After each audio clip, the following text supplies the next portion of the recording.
Hello viewers, welcome to my channel all cooking fusion BD. এই গরমে স্বস্তি পেতে আজকে আমি আপনাদেরকে শেয়ার করব বেলের শরবতের দুটি রেসিপি। যদি আমার রেসিপিটি ভালো লাগে প্লিজ লাইক, কমেন্ট এবং শেয়ার করতে ভুলবেন না। আর পাশে থাকা বেল বাটনে ক্লিক করে দিবেন যাতে আমার পরবর্তী ভিডিও সবার আগে পৌঁছে যায় আপনার কাছে। তো ভিউয়ার্স, চলে যাচ্ছি তৈরি প্রণালীতে। এজন্য প্রথমে আমি একটি বেল নিয়ে নিচ্ছি। বেলটি অবশ্যই পাকা হতে হবে। তো ভিউয়ার্স, বেলটিকে প্রথমে আমি ভেঙে নিব। এরপর এর ভেতর থেকে যে আঁশগুলো আছে সেগুলোকে আমি চামচের সাহায্যে ছাড়িয়ে নেব।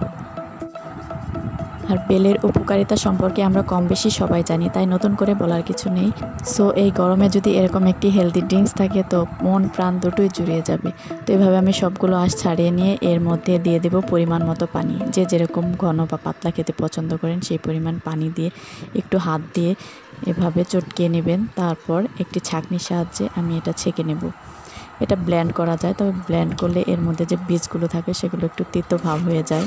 এজন্য আমি ছাঁকনির সাহায্যে ছেঁকে নিচ্ছি। এভাবে আমি বেলের রসটাকে বের করে নেব। এরপর এর মধ্যে অ্যাড করব পরিমাণ মতো চিনি। যে যেরকম মিষ্টি খেতে পছন্দ করেন সেই অনুযায়ী চিনি অ্যাড করতে পারেন।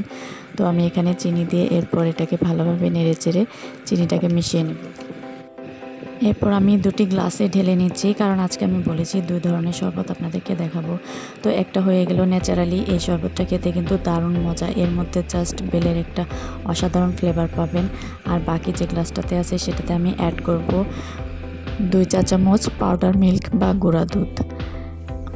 আর আমি এখানে গার্নিশিংয়ের জন্য সামান্য একটু রুহ আফজা দিয়ে সাজিয়ে নিচ্ছি। রেসিপিটি ট্রাই করে দেখতে পারেন। যদি ভালো লাগে প্লিজ আমার চ্যানেলটিকে সাবস্ক্রাইব করবেন। সবাইকে অসংখ্য ধন্যবাদ।